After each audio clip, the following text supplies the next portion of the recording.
I paid an extra $11,000 for that parking pad. Then a woman with a clipboard painted "guest parking" on my curb. I laughed. 3 days later, my car was gone. Towed. Then it happened again. By the fourth time, I stopped laughing and started keeping receipts. What I found in her filing cabinet ended her reign forever. My name is Marissa Cole, 34, a trauma nurse at St. Agnes Medical Center in Dayton, Ohio, and a single mother to my 8-year-old son, Eli. After my divorce, I scraped together every overtime shift I could to buy a small brick townhouse in Willow Creek Estates, a quiet planned community with tidy lawns and a homeowners association that promised, in writing, order and fairness. The listing agent had bragged about the deeded parking pad beside my unit, a rare feature I paid an $11,000 premium for during closing, because street spots vanished by 6 p.m. And I often came home from 12-hour shifts at 2 a.m., exhausted, needing somewhere close and guaranteed to leave my car. Willow Creek's HOA president was Deborah Ashworth, a retired dental hygienist everyone simply called Debbie, though never to her face if you valued your peace. She'd run the board for 9 years, unopposed, because nobody else wanted to sit through her 4-hour meetings about mulch color and mailbox uniformity. Debbie patrolled the neighborhood most mornings in a golf cart, clipboard in hand, snapping photos of anything she deemed a violation. A trash can left out an hour too long, a wind chime too loud in tone, a flag flown at the wrong angle. Neighbors joked about her, but quietly, because her fines were real and her memory was long. I met her my first week. When she knocked to tell me my welcome mat didn't match community aesthetic standards, I apologized, bought a new one that afternoon, and thought that would be the end of it. I didn't yet understand that with Debbie, compliance wasn't the goal. Control was. My deeded parking pad sat at the end of my driveway, a small concrete slab clearly marked on my closing documents as Unit 14 reserved parking. I'd shown the paperwork to the property manager during my walkthrough, and he'd nodded, unbothered, and said plenty of units had them. What I didn't know was that Debbie had spent years trying to get the board to reclaim those reserved pads as shared guest parking, arguing it would ease visitor congestion during the summer barbecue season. The motion had failed twice, voted down by boards before her current one. But Debbie never let a no stay a no for long. 6 months after I moved in, a new board was elected, 3 people who owed Debbie favors, or feared her enough not to cross her. Within a month, guest parking signage appeared on pads throughout the community, including, without any notice to me, mine. I called the HOA office. A woman named Priya, the part-time admin, told me she'd flag it for the board's review. Nothing happened. Same answer. Bureaucratic slowness. Not malice, because I hadn't yet learned how Debbie operated. Eli started noticing the sign too. "Mommy, why does it say guest if it's ours?" he asked one evening, tracing the stenciled letters with his finger. I told him it was probably a mistake, that grown-ups fix mistakes. I believed that, back then, more than I probably should have. I filed a written request through the HOA portal, attaching a photo of my closing documents that clearly designated the pad as Unit 14's reserved space. I received an automated confirmation and nothing else. 3 weeks passed. Wrongly, That paperwork this clear would eventually resolve itself. One Saturday, I saw Debbie's golf cart idle in front of my house for a long moment, her eyes fixed on my car parked exactly where it always was. She didn't approach me, made a note, and drove on, unhurried, like a woman collecting evidence for something. I didn't think much of it at the time. I had a double shift ahead of me and Eli's science project due Monday. I remember feeling, briefly, a small chill I couldn't name, the kind you get when someone looks at you like a problem to be solved rather than a person. A neighbor, Tom from Unit 9, warned me over the fence one evening. "She's got it out for anyone who pushes back," he said, lowering his voice like Debbie might hear him 3 houses down. "Bought her way onto the board with donuts and guilt trips. Watch yourself." "Marissa," I asked him what he meant by pushes back. He just shook his head and said I'd find out soon enough, then changed the subject to his tomato plants, which Debbie had also, apparently, once cited for unauthorized vertical growth along a shared fence line. I began keeping a folder digital, careful, dated of every email, every portal message, every screenshot related to my parking pad. Not because I expected a war. Because 10 years of hospital charting had taught me one unbreakable rule. If it isn't documented, in a dispute, it didn't happen. The last thing I did before the real trouble started was print my closing documents and tape a laminated copy to my kitchen wall, right by the door, where I'd see it every morning.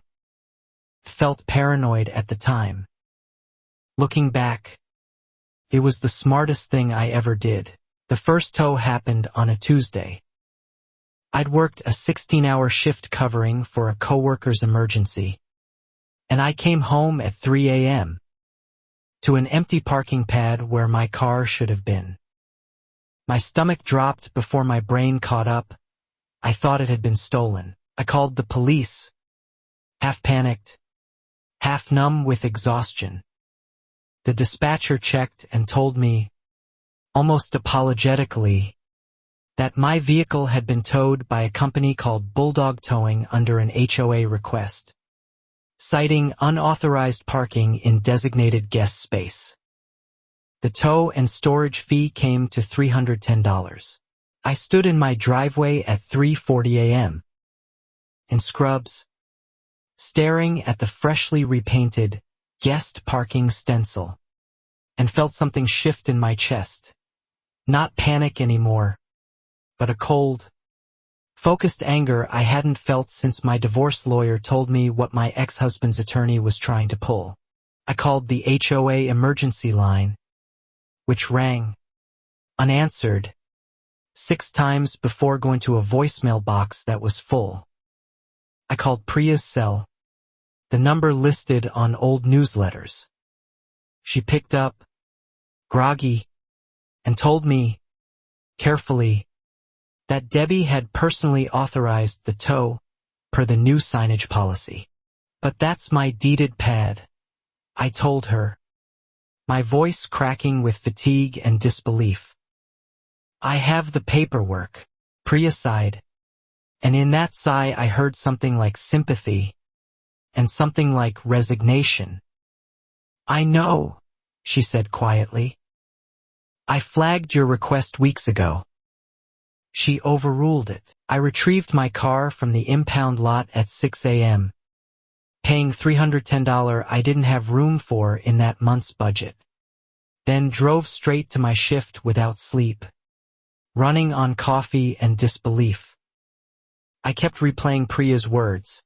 She overruled it, like a puzzle piece that didn't fit the picture I'd assumed I lived in. That evening, I emailed the entire board, attaching my closing documents again, this time in bold red letters at the top, Please read before responding. I asked, calmly but firmly, for the sign to be removed and for reimbursement of the towing fee. I received one reply from Debbie herself.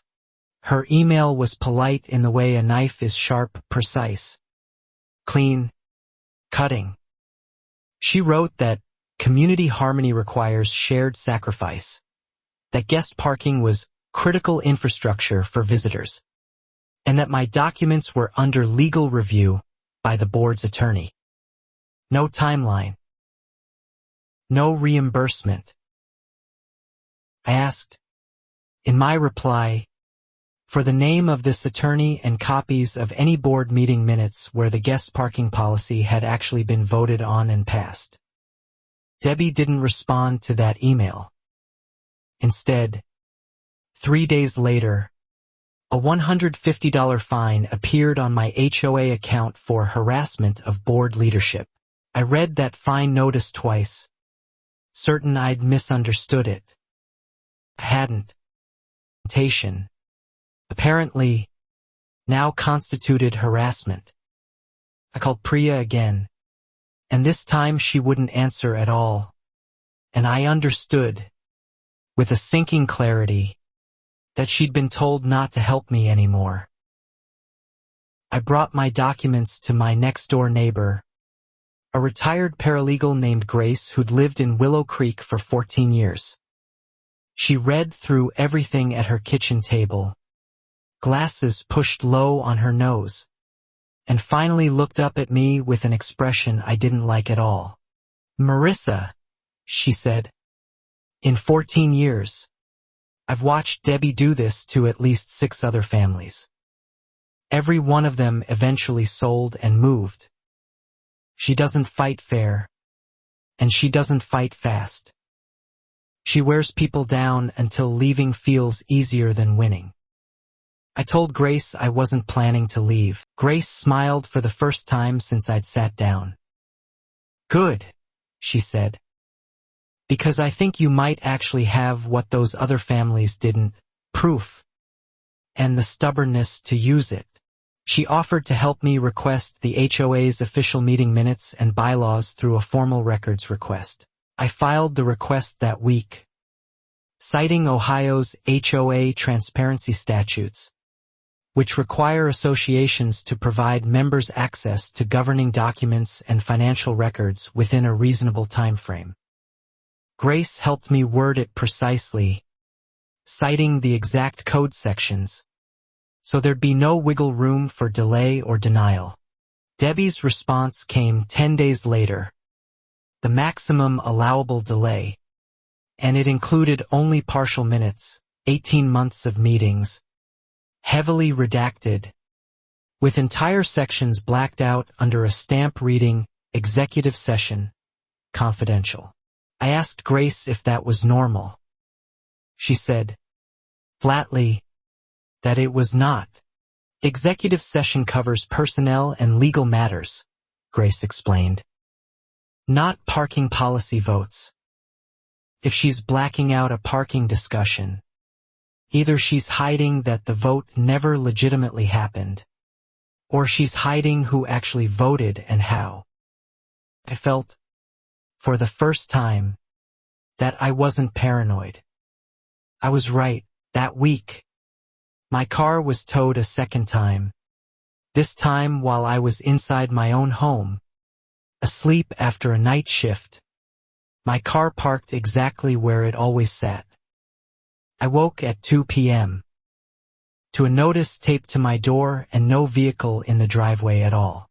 I stood on my porch in socks, staring at the empty pad, and I finally admitted to myself what Grace had been circling around all along. This wasn't a misunderstanding. This was a campaign. Unlike misunderstandings, don't end until someone loses or someone finally fights back hard enough to win. I hired a dashcam and 2 small battery-powered security cameras. One aimed at my parking pad, one at my front door, both feeding footage to my phone in real time. I told myself it was for peace of mind. Really, I was building a case, the way I'd build a chart before a difficult diagnosis.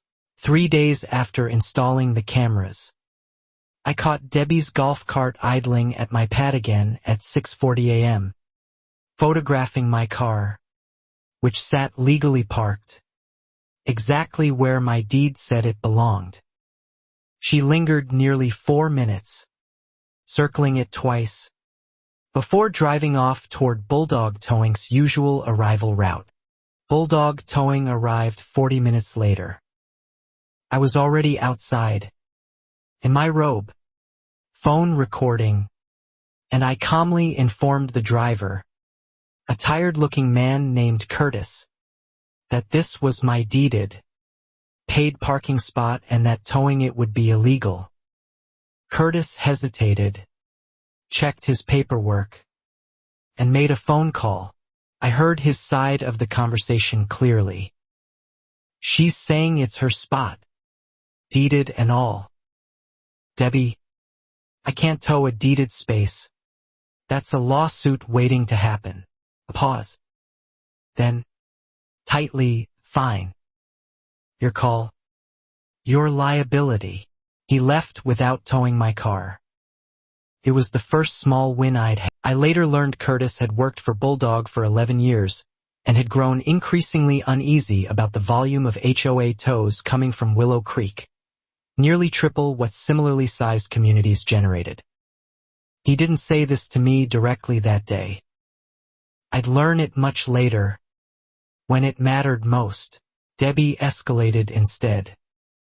Within a week, I received a certified letter, an actual certified letter, requiring a signature informing me that my pattern of parking violations and hostile communications with board leadership would be reviewed at a formal hearing, and that continued violations could result in a lien against my property. A lien over a parking spot I had documentation proving was legally mine. I called an actual real estate attorney that same day, a woman named Patricia Nwosu, who'd handled 2 prior HOA disputes in the county. She agreed to review my case for a modest retainer. Patricia read through my folder, towing receipts, emails, the redacted minutes, my closing documents, and let out a low whistle. This isn't just overreach, she said. This looks like a pattern designed to pressure specific homeowners into selling. I've seen this exact playbook before. In another development, 3 years ago, she explained that some corrupt HOA boards, working with sympathetic real estate investors, deliberately harass certain homeowners with fines and towing to force distressed, below-market sales, which the investor then flips for profit, sometimes kicking back a consulting fee to whoever engineered the pressure campaign in the first place. Do you think that's what's happening here? I asked her, my chest tight. Patricia shrugged carefully. I don't know yet who's been buying up units in Willow Creek lately, and whether there's any connection to Debbie Ashworth beyond board leadership. That question would prove more important than either of us guessed. I attended the formal hearing 2 weeks later, held in the clubhouse's small meeting room, with 3 board members seated at a folding table like a tribunal. Debbie sat at the center, papers stacked neatly before her, and opened by reading a list of my supposed violations in a flat, rehearsed voice. I presented my closing documents, my towing receipts, and Patricia's letter, formally requesting the board rescind the guest parking designation on legally deeded pads. Debbie interrupted twice, calling my documents outdated and irrelevant to current community standards, though she offered no updated policy or vote record to support that claim. One board member, a quiet man named Harold who rarely spoke at meetings, asked to see the actual bylaw amendment that reclassified deeded pads as guest parking. Debbie said it was in the process of formal ratification. Harold pressed further. Debbie changed the subject, abruptly, to unrelated complaints about my trash cans. The hearing ended with no resolution, only a vague promise that the board would take my concerns under advisement. I left feeling exactly as unheard as when I'd started, except now I had something new, a recording of Debbie, on the official record, unable to produce the policy she claimed to be enforcing. 2 nights later, my car was towed for a third time. This time, Curtis wasn't the driver. A different Bulldog employee handled it, someone newer, someone who hadn't yet learned to ask questions. I woke to find my pad empty again, the 4th tow notice of my time in Willow Creek. I retrieved the car, paid another $310, and this time drove straight to the county recorder's office on my day off, requesting copies of Willow Creek's original recorded plat and deed restrictions, the legal documents establishing the community before any HOA board ever existed, documents Debbie couldn't redact or gatekeep. The clerk pulled the file in 20 minutes. There it was, in the original 2009 recorded plat, Unit 14, my unit, listed with an attached parking easement, permanently deeded, non-transferable without a formal amendment process requiring unanimous homeowner consent and county filing. No such amendment existed in county records. None. I sat in my car in the recorder's office parking lot and cried, not from sadness, but from something closer to vindication mixed with fury. I had proof, real legal proof, filed with the county itself, that Debbie had been illegally towing my car from a space that was permanently, unambiguously mine. I called Patricia immediately. She was quiet for a long moment after I read her the plat language, then said, carefully, "Marissa, this changes everything. What she's doing isn't just a policy dispute anymore. Every tow from your pad without a proper amendment is potentially theft of service and conversion under Ohio law." Patricia drafted a formal cease and desist letter, citing the recorded easement directly, demanding immediate removal of the guest parking signage from my pad, reimbursement for all towing fees, and written confirmation that no further tows would occur without a properly recorded amendment. She sent it certified, with a copy to Bulldog Towing. Debbie's response arrived 5 days later, not from her, but from an HOA attorney I hadn't known existed, a man named Russell Fay, whose letterhead listed an office in a strip mall 20 minutes away. His letter was thin, 3 paragraphs, insisting the board maintain discretion over common area designations. Patricia laughed when she read it. "Common area," she said, "doesn't apply to a permanently deeded individual easement. He knows that. Strategy, it's stalling. He's hoping you'll get tired and give up before this ever reaches a judge." I told her I had no intention of giving up. That week, I noticed something odd. 2 other unit numbers in my row also had guest parking, repainted on what I now suspected, given the plat pattern, were likely their deeded pads too. I knocked on Unit 16's door, introduced myself to a young couple named the Ortegas, and asked a simple question. "Did anyone ever show you a bylaw amendment for the guest parking sign on your pad?" I asked. "Mrs. No, we just assumed the board could do that." We got towed twice last spring. We just, the street after that. Figured it wasn't worth fighting. I showed her the Platte language, and her expression shifted from confusion to the same slow-burning anger I'd felt in the recorder's office parking lot. "Wait," she said. "So we paid for a spot we're not even allowed to use, and nobody told us it was actually illegal for her to block it." Over the following 2 weeks, I quietly knocked on 11 more doors in units with repainted guest parking signs, Platte printouts in hand. 9 of the 11 had been towed at least once. 3 had simply given up and sold their units at what they now realized were suspiciously fast, below asking price sales. A pattern was forming that even I hadn't fully anticipated. Grace, when I told her, nodded grimly. "Now you understand," she said, "why I told you people just leave. She doesn't need to win an argument. She just needs you exhausted enough to sell.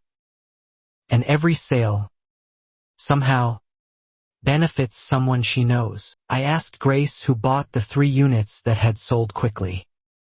She didn't know off the top of her head, but she remembered a name from a for-sale sign that had stuck with her, a small real estate LLC called Ashworth Klein Properties. I felt the pieces sliding toward a shape I didn't like. I searched the Ohio Secretary of State's business filings that night, my laptop glowing in a dark kitchen after Eli had gone to bed. Ashworth Klein Properties LLC had 2 listed members, Deborah Ashworth and a man named Gregory Klein. Deborah Ashworth. Not remotely a coincidence.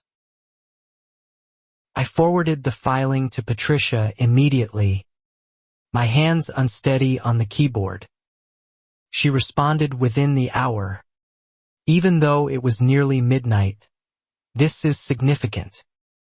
If she's using her HOA position to pressure sales that then flow to an LLC she co-owns, that's a serious conflict of interest, possibly fraud." Patricia advised patience, though she wanted more before we went public or legal. "We need financial records," she said. "Reserve fund statements, vendor invoices, anything showing money moving in directions it shouldn't. Accusations without documentation just make you look paranoid. Documentation makes you undeniable."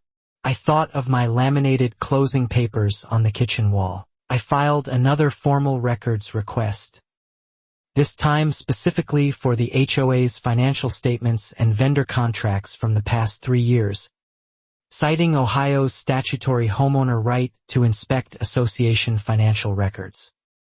Debbie, or Russell Fay on her behalf, had 30 days to comply. I marked the deadline on my calendar in red. While I waited, my car was towed a 4th time. I no longer even felt the old panic, just a grim, steady resolve. I retrieved it, documented the tow with a time-stamped photo of the Platte printout taped to my dashboard, and added the $310 receipt to a folder that was growing thick. Curtis, the original tow driver, actually pulled aside quietly at the impound lot that day and told me something unusual. "Look," he said, glancing around, "I don't want trouble, but you should know, Bulldog's owner is Debbie's cousin. Half our HOA contracts come from her personally. Just, you trust around here." That detail landed heavier than I expected. A kickback network, even a small, informal one, explained so much: the speed of the tows, the willingness to tow a legally deeded space, the total absence of pushback from the towing company despite Patricia's cease and desist letter. I thanked Curtis and added his name to my notes. I told Patricia about the family connection between Debbie and Bulldog's ownership. She wasn't surprised. "That's actually helpful," she said. "It shows intent and coordination, not just poor policy. Courts care a great deal about whether harm was accidental or deliberately orchestrated for personal benefit. This looks deliberate." Meanwhile, the 30-day deadline for the financial records request passed with no response at all. Not even the partial, redacted compliance Debbie had offered before. Patricia said that outright non-compliance was actually, strategically, better for us than another round of stalling. "Judges hate stonewalling," she said. "It reads as guilt, even before evidence does." I filed a formal complaint with the Ohio Attorney General's Consumer Protection Division, outlining the pattern: illegal towing from a deeded easement, retaliatory fines for records requests, non-compliance with statutory financial disclosure, and a possible undisclosed conflict of interest through Ashworth Klein Properties LLC. The complaint was assigned a case number within a week.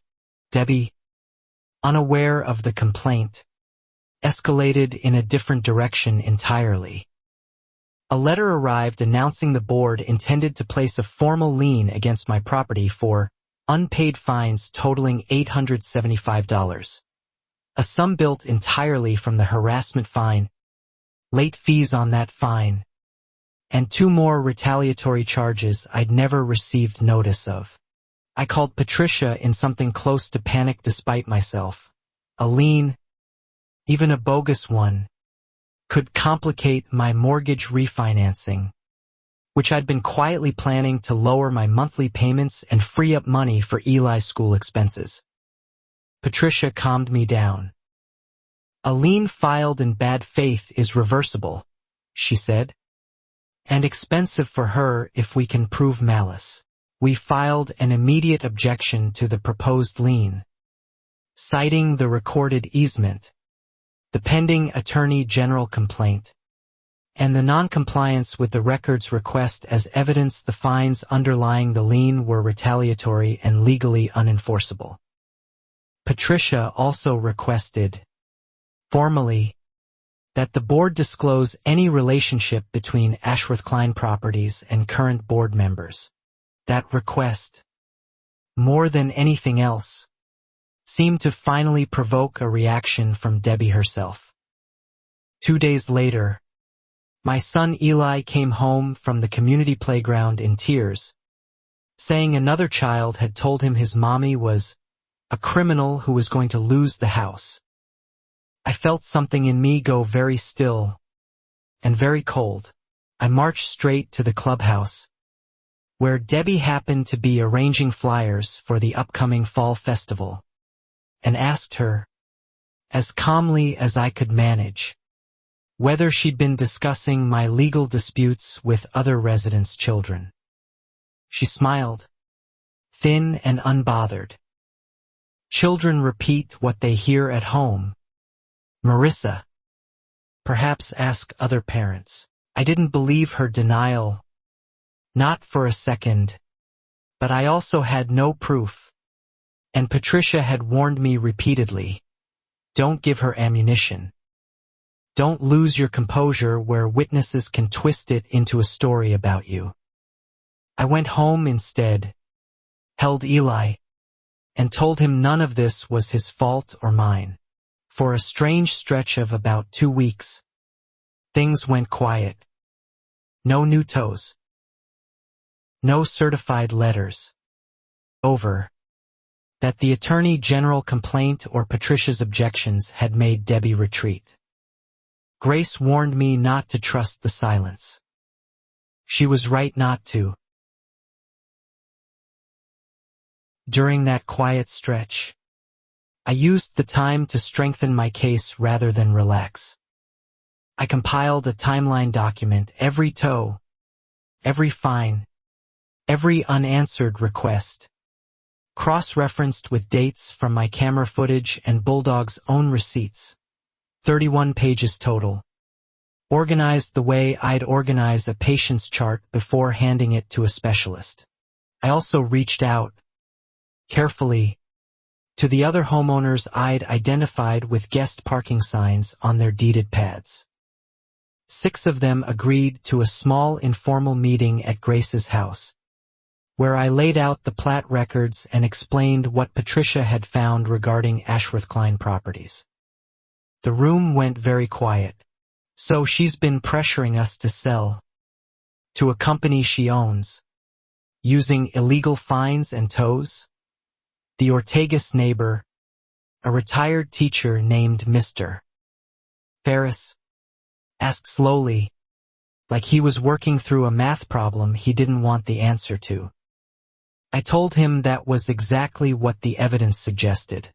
By the end of that meeting, 4 of the 6 homeowners agreed to file their own records requests and towing complaints, creating a paper trail beyond just mine, which Patricia said would matter enormously if this ever became a class-style complaint rather than one homeowner's isolated grievance the board could dismiss as personal.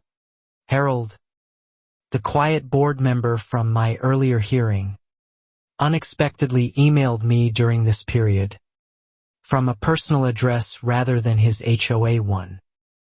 His message was brief. I have concerns too. Can we talk somewhere that isn't the clubhouse? I agreed to meet him at a diner 2 towns over. Harold, turned out, had joined the board 18 months earlier hoping to fix what he called small stuff, landscaping contracts, pool maintenance schedules. He told me he'd slowly realized Debbie controlled nearly everything through intimidation and selective information, and that he'd been quietly documenting inconsistencies in the reserve fund reports for months. I never had proof solid enough to act on, Harold admitted, stirring his coffee without drinking it. Just a feeling that numbers didn't add up. Landscaping invoices that seemed high for what actually got done. Emergency repair funds spent on things I never saw repaired. He slid a folder across the table toward me. Inside were photocopies of invoices from a company called Greenscape Solutions, billed to the HOA reserve fund at rates nearly triple the industry standard. Harold had researched himself for services including a supposed retaining wall repair that, as far as Harold could tell walking the property himself, had simply never been performed at all. I asked Harold who owned Greenscape Solutions.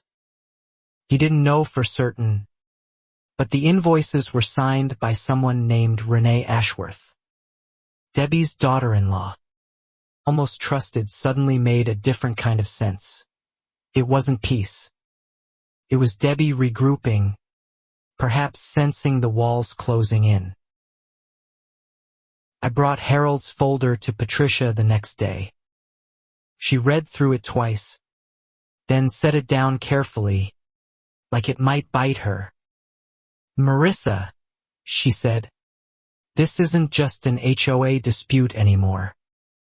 Fabricated invoices to a family member, funded by mandatory reserve dues, that's embezzlement. That's a criminal matter, not a civil one. Patricia recommended we bring in a forensic accountant before going further. Someone who could formally trace the reserve fund's outflows and confirm whether Greenscape's invoices matched any actual completed work, verified against permits, contractor licenses, and photographic evidence. Harold and I could gather ourselves in the meantime. We hired an accountant named Felix Duran, who specialized in HOA and small nonprofit fraud cases. Felix reviewed 3 years of statements Harold managed to access through his board credentials and told us, within a week, that he'd found what he politely called a consistent and troubling pattern worth deeper investigation. Felix's preliminary findings were staggering. Over 3 years, Greenscape Solutions had billed Willow Creek's HOA nearly $187,000 for landscaping and emergency repairs, a figure almost double what comparably sized neighboring HOAs spent on identical services annually, according to public records Felix pulled from 3 nearby community associations for comparison. Worse, Felix found that the reserve fund, money legally required to be held for major future repairs like roof replacement and road resurfacing, had dropped to less than 12% of its mandated minimum balance, a deficit that, if discovered by an incoming board or a state audit, could leave every homeowner facing massive special assessments.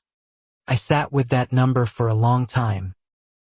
Every homeowner in Willow Creek, myself included, had been paying mandatory monthly dues partly to fund a reserve that Debbie appeared to have been quietly draining through her daughter-in-law's shell landscaping company, all while harassing homeowners over parking spots and welcome mats. Patricia said we were close, but not close enough yet. We needed direct proof connecting Debbie to the invoice approvals, not just her daughter-in-law's company name on the paperwork. HOA boards typically required at least 2 signatures for expenditures over a certain threshold. If Debbie's signature appeared repeatedly, that would be very hard to explain away. Harold agreed to help access the signed approval forms, which were stored physically in a locked filing cabinet in the clubhouse's back office, a room only board members and Priya, the admin, had keys to. He said he'd find a legitimate reason to be in that office and photograph what he could. Meanwhile, Debbie seemed to sense something shifting, even without knowing specifics.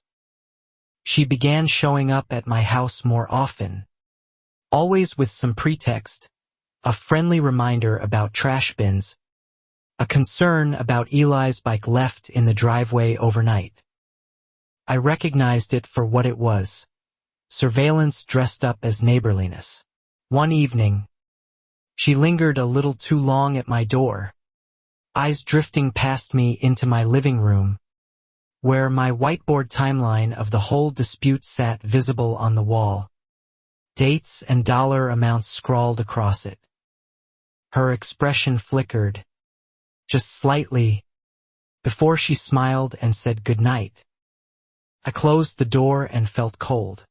The next morning, a new fine appeared on my account.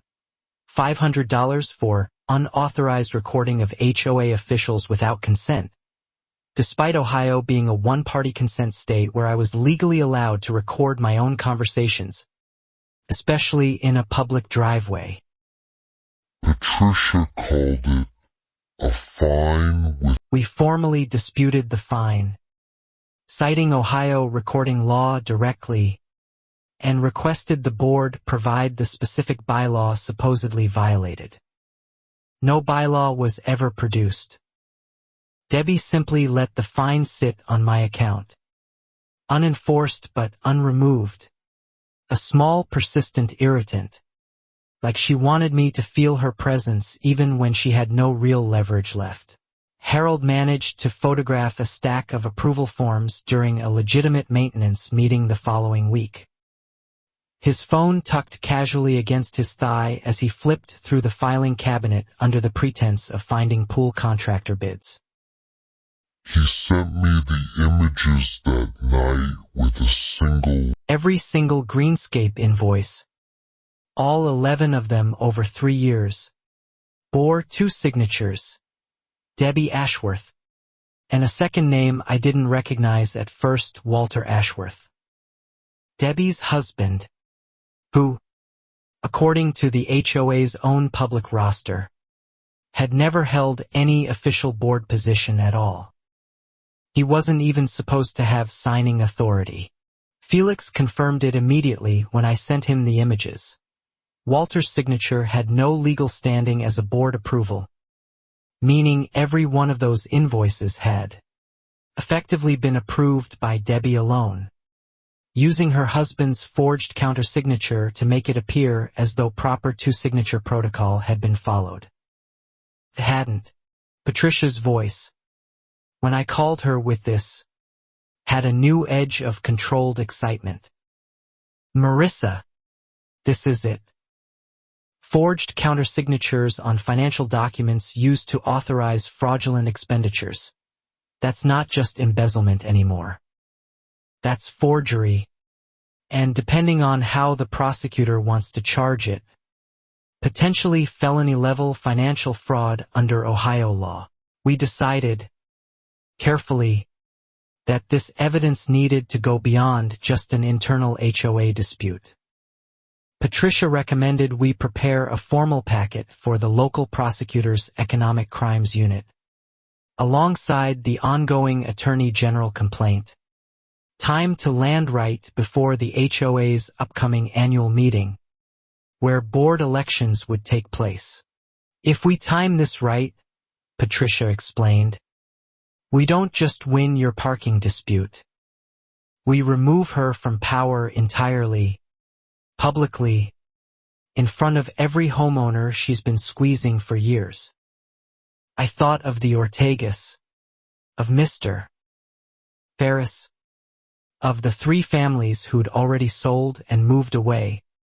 Exhausted and unaware, I reached out to those 3 former homeowners, tracking 2 of them down through old real estate records and a mutual friend of Grace's. Both agreed, cautiously, to speak with Patricia about their experiences, the fines, the tows, the fast, pressured sales to Ashworth Klein properties at prices well below market value. One of them, a widow named Sandra Kupiec, cried on the phone telling me she'd always suspected something was wrong, but had felt too old and too tired to fight it after her husband passed. I just wanted peace, she said. Debbie made peace feel impossible unless I left. Her words settled into me like stone. Sandra agreed to provide a sworn statement about her sale, including the unusually fast closing timeline and the fact that Debbie herself had personally recommended Ashworth Klein as a fair, hassle-free buyer during a period when Sandra was actively receiving daily fines and a threatened lien. That recommendation, on record, was damning. Patricia compiled everything into a formal packet. The recorded easement proving illegal towing, Felix's forensic financial analysis, Harold's photographed forged signatures, Sandra's sworn statement, and my own 31-page timeline. She said it read less like a homeowner complaint and more like an indictment. That was, of course, precisely the point. We submitted the full packet to the county prosecutor's Economic Crimes Division on a Thursday. Patricia said these things often moved slowly, that we shouldn't expect immediate action, that prosecutors needed time to verify and build their own case before any arrest or charges could happen. I told myself to be patient. It was hard. Debbie, oblivious to the packet's existence, chose that same week to escalate again, perhaps sensing that the annual meeting, now 3 weeks away, represented her last real chance to consolidate control before any election could challenge her. She announced, via HOA-wide email, an emergency special assessment of $1,200 per household. The stated reason was critical infrastructure repairs to community roads and drainage, a plausible-sounding justification that, given the actual state of the depleted reserve fund Felix had uncovered, made a grim kind of sense. Debbie needed to replenish, quickly and quietly, money that any incoming board or state audit would notice missing. The special assessment notice sparked outrage across the neighborhood in a way parking disputes and small fines never had, because now it touched every single homeowner's wallet at once, regardless of whether they'd ever crossed Debbie before. My inbox, and Grace's, and Harold's, filled with messages from furious, confused neighbors within hours. I recognized an opportunity in that outrage. With Patricia's blessing, and Harold quietly coordinating from inside the board, I began organizing what we called, informally, an informed homeowners group, not a protest. Just neighbors sharing documented facts. The recorded easement, the reserve fund shortfall, the forged countersignatures, all backed by actual paperwork. Grace hosted a second meeting. Larger this time. Nearly 20 homeowners crowded into her living room and spilling onto her porch. I presented the timeline calmly, factually, resisting every urge to editorialize or vent my own frustration. Because Patricia had warned me that emotional outbursts would be easier for Debbie to dismiss than cold. Hard facts, Mr. Question that seemed to hang over the whole room. So this special assessment isn't for roads at all. It's to cover up money she already stole. I told him I couldn't say that definitively yet, that we were waiting on the prosecutor, but that the financial pattern certainly suggested it. Someone in the back, a man I didn't recognize, asked whether the board could even legally impose a $1,200 special assessment without a homeowner vote. Grace, drawing on her paralegal background, explained that most HOA bylaws required special assessments above a certain threshold to be approved by a majority vote of homeowners. Not the board alone. We pulled Willow Creek's actual bylaws, which I'd finally obtained in full through my earlier records request, and confirmed it. Any special assessment exceeding $500 per household required a homeowner vote with proper 30-day notice, a public meeting, and documented ballot counting. Debbie's emergency assessment email had provided none of that. None. Patricia drafted an immediate legal objection on behalf of the informed homeowners group, now numbering 18 signed households, formally demanding the board rescind the special assessment for failure to follow the mandatory voting procedure outlined in Willow Creek's own recorded bylaws. She sent it directly to Russell Fay, Debbie's attorney.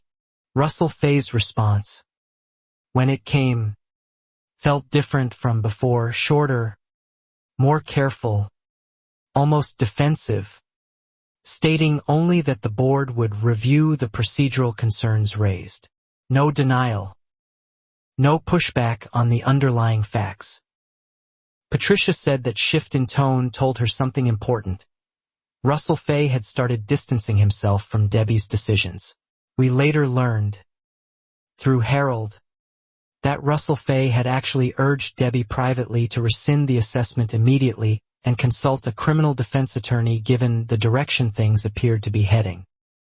Debbie, according to Harold, had screamed at him over the phone and threatened to fire him. He didn't quit. The annual meeting, where board elections were scheduled, now loomed just 2 weeks away, and I could feel the entire neighborhood's tension gathering toward it like weather before a storm. Debbie, for her part, seemed to double down rather than retreat, sending increasingly frantic newsletters about outside agitators threatening community stability. One newsletter specifically named me, not by full name but unmistakably, as a certain homeowner engaged in a personal vendetta against board leadership, spreading misinformation to distract from her own record of repeated violations. I read it standing in my kitchen, laminated deed on the wall behind me, and felt strangely calm. Patricia said the newsletter was actually useful, a public, dated document showing Debbie characterizing legitimate legal disputes as a personal vendetta, which undercut any later claim that her actions had been procedurally neutral rather than personally retaliatory. "She's building our case for us," Patricia said, with something close to dark amusement. Eli. who'd started noticing the tension at home despite my efforts to shield him, asked me one night at dinner if we were going to have to move, the way the Ortegas friends had. I told him, as honestly as I could manage, that we weren't going anywhere, that this was our home, and that sometimes you had to fight for what was rightfully yours. He considered that for a moment, chewing thoughtfully, then asked, "Is that lady going to go to jail?" I told him I didn't know for certain, but that people who did wrong things usually had to face consequences eventually, even if it took longer than felt fair. He nodded, satisfied, and asked for more pasta. Felix, the forensic accountant, called that same week with an update that shifted everything again. He traced a portion of the misappropriated reserve funds to a joint account held by Debbie and Walter Ashworth, used, among other things, to make payments on a lake house they'd purchased 18 months earlier. A lake house. The purchase date lined up almost exactly with when Greenscape Solutions invoices had spiked in both frequency and amount.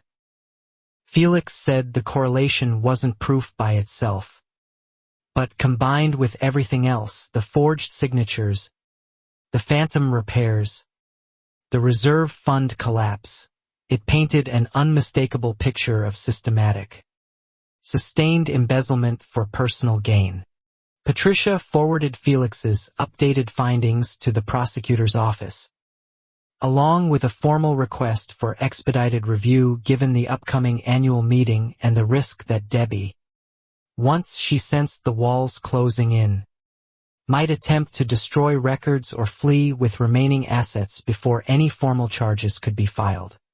2 days later, Patricia received a call from the assigned prosecutor, a measured, unhurried woman named Assistant Prosecutor Denise Whitfield, who confirmed the office had opened a formal investigation and was coordinating with the county sheriff's financial crimes unit. She asked us to continue documenting everything but to avoid confronting Debbie directly. We agreed. That restraint proved hard to maintain when, 3 days before the annual meeting, my car was towed a 5th time, an act so brazenly retaliatory, given everything already in motion, that even Curtis, when I called bulldog towing directly, refused the job outright and told his dispatcher he wanted no further part of Willow Creek's account. The 5th tow happened while Eli was in the car with me, both of us walking out to leave for his school's morning assembly, only to find the pad empty, the tow already completed before dawn. Eli's face crumpled in a way that broke something loose in me I'd been holding carefully in check for months. I didn't cry in front of him. I called an Uber, got him to school on time, then sat in the impound lot afterward and let myself feel, fully, for the first time, how exhausted and angry and afraid I actually was. Not of losing the case, but of how much this had already cost us both. Grace found me there, somehow, having heard through the neighborhood grapevine what happened, and sat with me in the impound lot's grim little waiting room without saying much of anything useful, just present, the way people who've weathered their own long fights know how to be present for someone else's. "This is almost over," Grace finally said, handing me a tissue from her purse. "I know it doesn't feel like it, but women like Debbie, they escalate hardest right before they lose everything. This towing your car with your son in it, practically this is her drowning. Marissa, not her winning." I wanted desperately to believe her. I brought the 5th tow, with a witness statement from Eli's school about our tardiness, directly to Patricia, who added it immediately to the growing packet as evidence of continued retaliation despite pending legal action, further evidence of malicious intent that would matter enormously if this ever reached civil damages litigation down the line.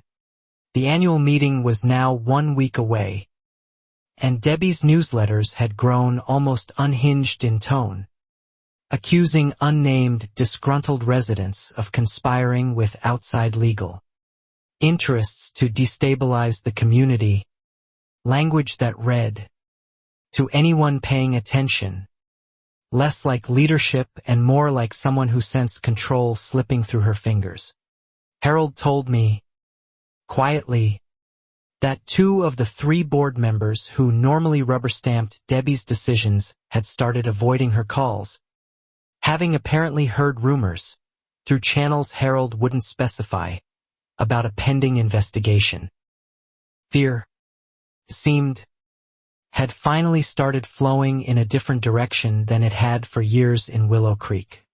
I spent that final week before the meeting doing something I hadn't allowed myself to do in months.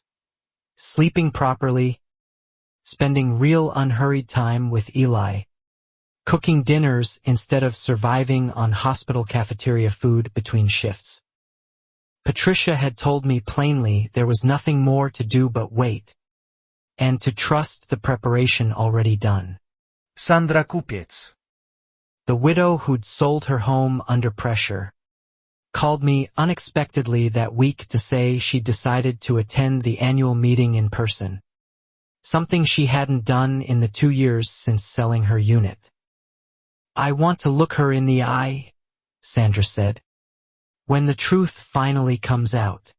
The informed homeowners group had grown to 26 signed households by then, nearly a third of Willow Creek's total units, an unmistakable signal that this was no longer one disgruntled woman's personal vendetta, as Debbie's newsletters insisted, but a genuine, broad, and thoroughly documented reckoning finally arriving at her doorstep. 2 nights before the meeting, Priya, the HOA admin who'd quietly helped me from the very beginning with small confirmations and flagged requests, called me from a number I didn't recognize.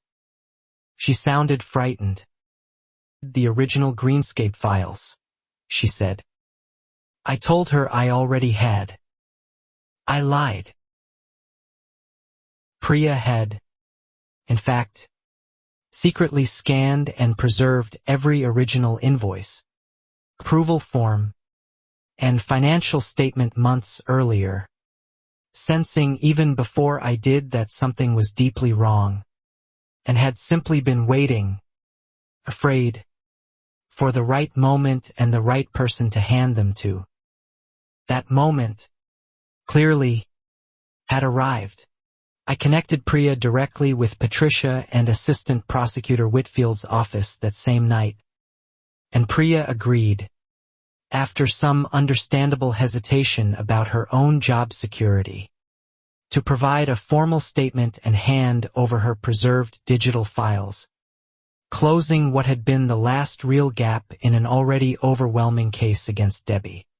The morning of the annual meeting, Debbie sent one final newsletter, longer than any before it, accusing me by full name for the first time, calling me a bitter, litigious nurse determined to destroy this community's finances and reputation out of personal spite, and urging homeowners to reject outside interference at that evening's vote.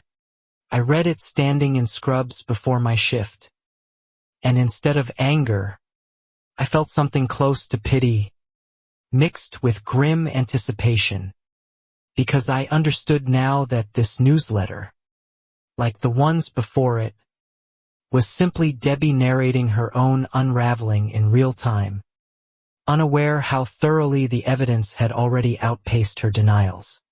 Debbie, growing more desperate as the meeting approached, made her most reckless move yet that afternoon. She personally called Eli's elementary school, identifying herself as a concerned family friend, and attempted to have him released early into her custody for what she claimed was a family emergency involving me. The school called me immediately, Alarmed, I arrived at the school within 15 minutes. Heart pounding, to find the front office staff appropriately suspicious. Debbie's name wasn't on any authorized pickup list, and the assistant principal had already refused to release Eli and quietly called the police as a precaution, exactly as district protocol required in such situations. A police officer took a full report, and the school's security footage clearly showed Debbie's car in the pickup line, her identifiable license plate captured on camera, along with the recorded phone call log showing her fabricated claim of a family emergency involving a woman she had zero actual relationship or authorization with. Patricia said this incident, more than perhaps anything else in the entire case, transformed public and legal perception instantly. This wasn't a dry financial dispute anymore, easily dismissed as boring HOA bureaucracy. This was a woman attempting to use a child as leverage in a fight she was visibly, desperately losing.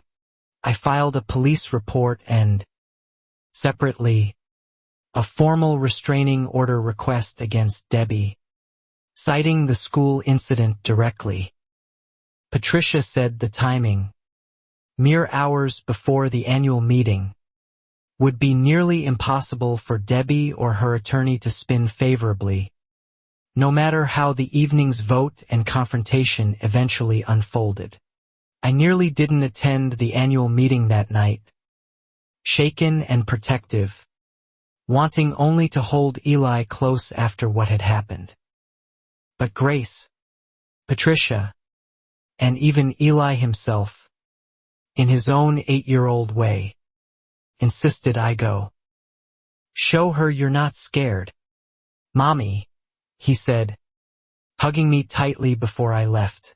The clubhouse was packed that evening. More homeowners present than I'd ever seen at any HOA function. Folding chairs spilling into the hallway. A restless, charged energy running through the crowd that felt entirely different from the sleepy, sparsely attended meetings Willow Creek usually held throughout the rest of the year. Debbie arrived precisely on time, composed, dressed sharply, clipboard in hand as always, apparently unaware or unwilling to believe that the room she was walking into no longer belonged to her in the way it once had. Harold caught my eye briefly from the board table and gave the smallest, steadiest nod. The meeting opened with routine business, budget approvals, festival planning, dragged out by Debbie with a stalling energy I recognized instantly from months of dealing with her, the same instinct that had delayed my records requests, redacted meeting minutes, and buried real answers under procedural noise for as long as humanly possible. Assistant Prosecutor Whitfield had arranged, discreetly, for a sheriff's financial crimes detective to attend the meeting in plain clothes, observing rather than intervening, per standard investigative procedure, waiting for whatever might unfold organically before any formal action needed to be taken in front of the assembled crowd. When the floor finally opened for homeowner comments, nearly 2 hours in, I stood, my hands steady despite everything, and asked, simply and clearly, whether the board could explain the source and destination of the recent $1,200 special assessment, given that Willow Creek's own bylaws required a homeowner vote it never received. Debbie's response was practiced, smooth, dismissive, critical infrastructure needs, the same phrase from her original email until Harold, from the board table itself, interrupted her for the first time in 18 months of silent compliance. Deborah, he said, I think the homeowners deserve to actually see the reserve fund statements before we vote on anything else tonight. The room went very still. Debbie's composure flickered, just slightly, the same flicker I'd seen at my front door weeks earlier. "Those records are still under review," she said. Harold, calmly, pulled a folder from his bag. "I have 3 years of them right here, Deborah. I think it's time everyone saw them." What followed happened faster than I could have scripted it myself. Harold began reading, plainly and without embellishment, the Greenscape Solutions invoice totals, the reserve fund's collapsed balance, and the 2 signatures required for approval, Debbie's and her husband Walter's, a man who held no official board position whatsoever and no legal signing authority. A murmur swept the room, rising quickly toward something louder.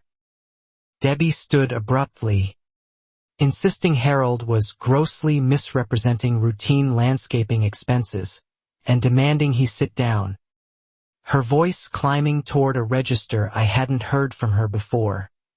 Not the calm, clipboard-wielding control, but something closer to panic barely held in check. Sandra Kupiec stood next, unprompted, her voice trembling but clear enough to carry across the packed room. "I sold my home 2 years ago," she said, "after Debbie personally recommended Ashworth Klein Properties to me while I was drowning in fines she'd created. I want everyone here to know exactly whose company that is." Debbie's face drained of color in a way I will genuinely never forget. The mask of composure finally, completely cracking in front of nearly 100 of her neighbors, most of whom, I could see, were putting pieces together in real time, every fine, every fast sale, every strange coincidence suddenly rearranging into a clear picture. "This is a coordinated smear campaign," Debbie said, her voice rising further, gesturing toward me specifically. "Orchestrated by a homeowner with a personal vendetta over a parking dispute, feeding lies to gullible neighbors." I stood again, calmly, and simply held up a laminated copy of my county-recorded parking easement. I said nothing at first. "This is the county's own recorded plat," I finally said, my voice steadier than I expected it to be. "Filed in 2009, long before you became president. It shows my parking pad as a permanently deeded easement. Every tow you ordered from it was illegal. I have 5 towing receipts to prove it." Someone near the back of the room, a voice I didn't recognize, called out, "She towed my car too. Off my own deeded pad. Twice." Another voice, closer to the front, added, "Mine too. I just thought I'd misread my own paperwork." The room's energy shifted decisively, no longer murmuring but openly, audibly hostile toward Debbie. Debbie tried, visibly, to regain control of the room, raising her voice over the growing noise, insisting the meeting return to its scheduled agenda, that unverified accusations had no place in official proceedings. But the room had already moved past her authority, past the careful control she'd maintained for 9 long years.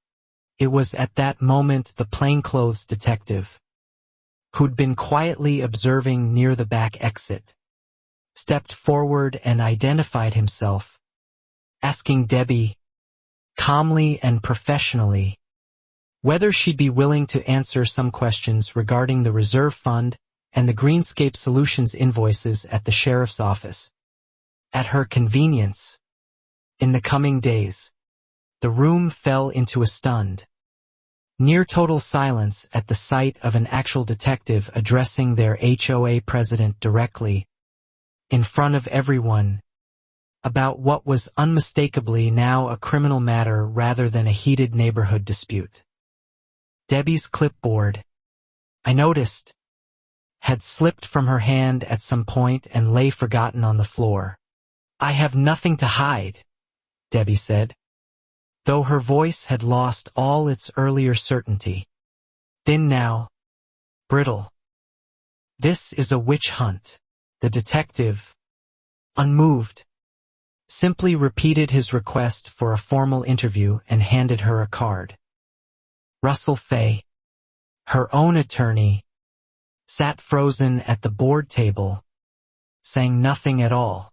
I later learned that Russell Fay resigned as the HOA's legal counsel that very night, sending a brief email to the remaining board members before he'd even left the parking lot, citing irreconcilable conflicts without further elaboration. A professional exit that, Patricia noted dryly, told its own quiet story about what he'd actually known. The meeting, functionally, ended right there, dissolving into clusters of stunned, furious conversation rather than any formal adjournment. Harold, Grace, and I found ourselves surrounded by homeowners asking urgent questions about their own fines, their own toes, whether their fast home sales years earlier had also somehow connected to Ashworth Klein properties.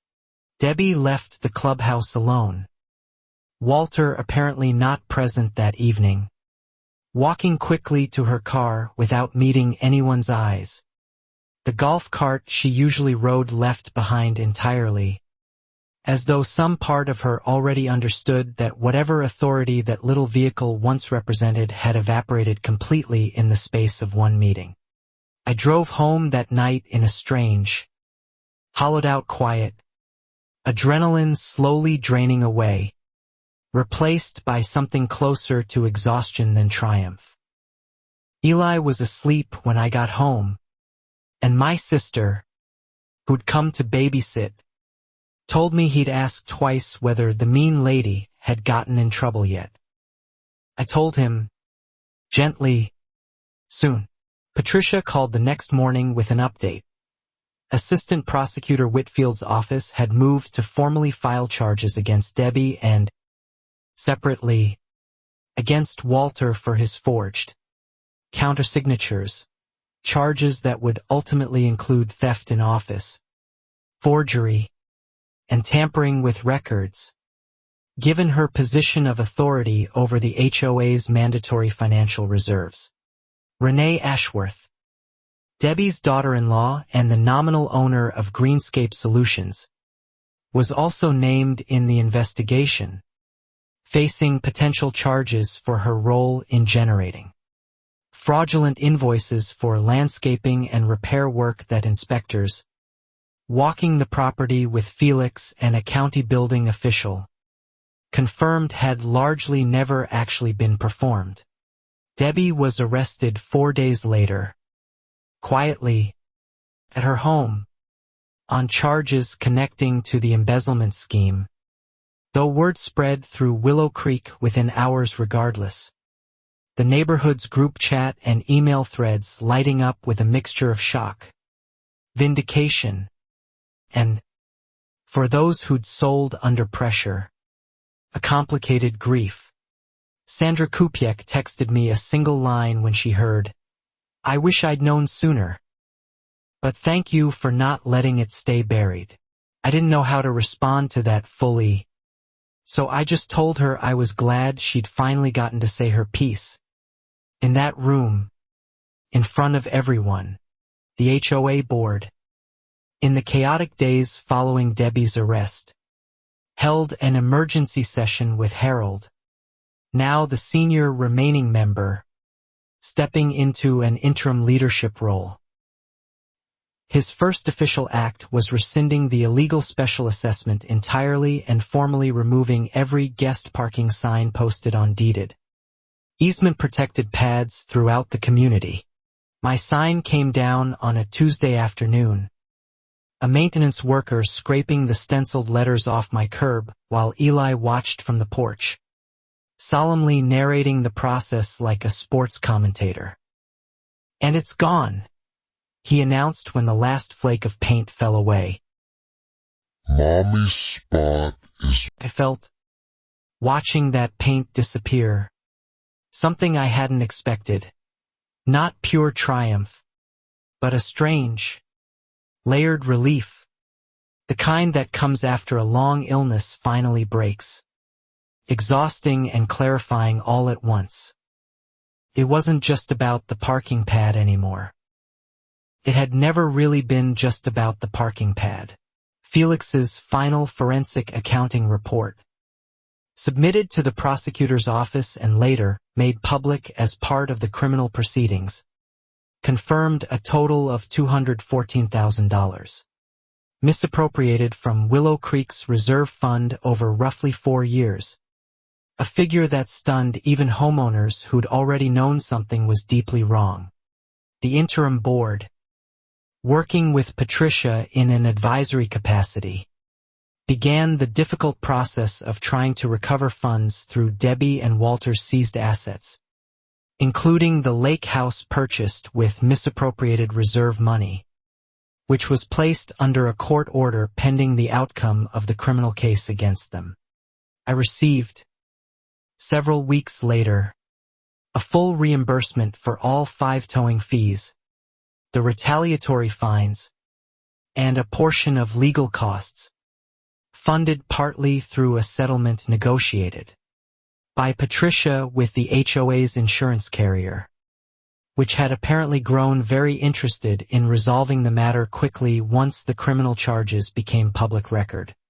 Ashworth Klein Properties LLC came under separate investigation by the State Real Estate Commission, examining whether the rapid, below-market purchases from pressured homeowners like Sandra constituted a pattern of predatory acquisition tied directly to Debbie's abuse of her HOA authority, a case that remained ongoing well after the criminal proceedings concluded. Curtis, the original tow driver, ended up providing a formal statement to investigators about Bulldog Towing's family connection to Debbie and the unusually high volume of HOA-directed tows from Willow Creek. Statement that helped establish the pattern of coordinated harassment Patricia had suspected from nearly the very beginning of the case. Priya kept her job under the interim board.